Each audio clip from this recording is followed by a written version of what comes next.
everything I place. Every round that ticks. Every single day. Every night I play. I'll be placing you.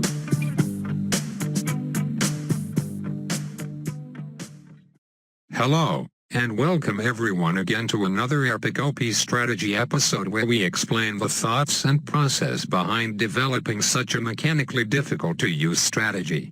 But before that, how did you all like my MLG intro?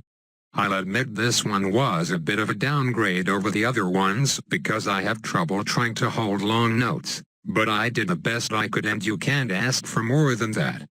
I got more of those edits on the way, so maybe next time I'll choose a song that doesn't require singing the long notes, LOL.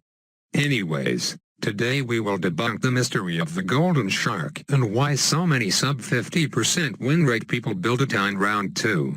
Is it because they know something us over 50% win rate players don't? Well, precisely so. I did some testing and it turns out using the golden shark in the early game is super effective. Just those towers alone can solo the first few rounds no problem with no lives lost. Add that on top of the fact that golden sharks are cheap enough to allow you room to build your eco, and I'm starting to understand why it's an effective strategy. Effective enough that I think it's safe to deem this as the current third best strategy for battles right now.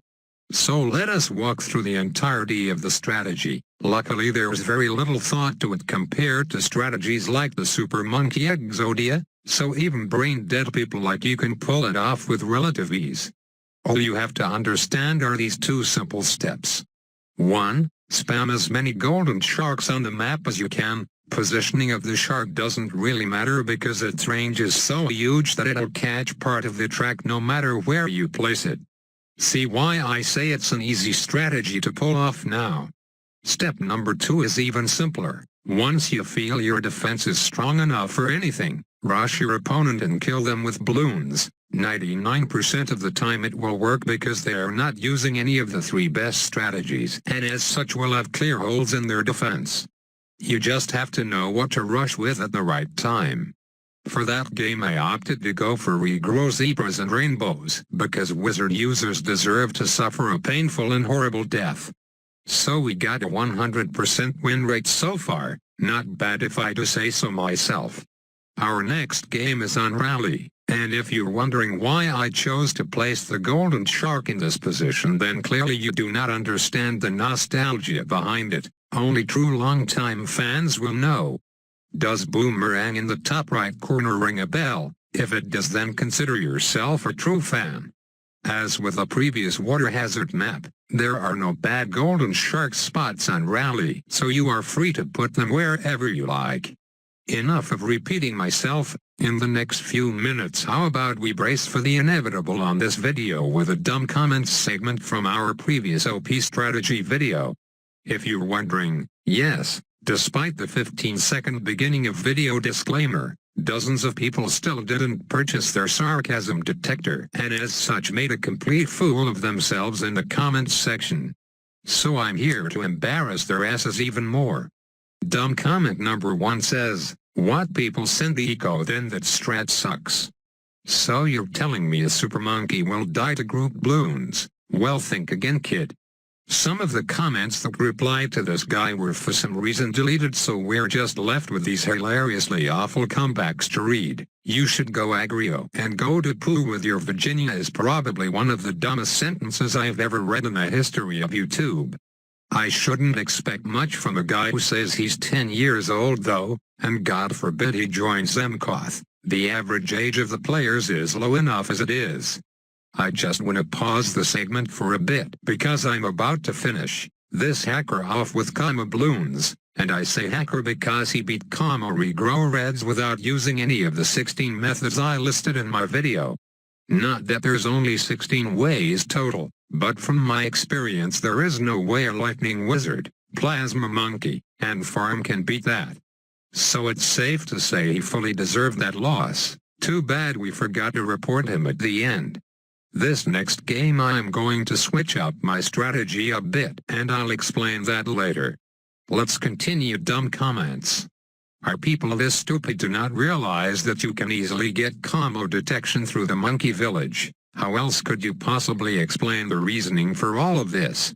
Of course the super monkey can't detect combo, you idiots. That's why I bring the damn village in my loadout. This strategy is shit. All you're doing is placing expensive towers and rushing before late game. Can't you do that with ninjas and wizards? Cringe. Yeah dude, go ahead and use ninjas and wizards and see how that goes. I can name 99 weaknesses to ninjas and wizards, but with super farm and village there is only one. This isn't the best. Stupid, dumb, ugly, stupid as a idiot, followed by a bunch of emojis that only a brain-dead, illiterate Minecraft player would type. It's literally the worst in the universe. Pretty sure he's talking about the strategy here. Maybe he should have taken a look at the disclaimer before commenting that like someone else told him. But wait, he doesn't even know what a freaking disclaimer is.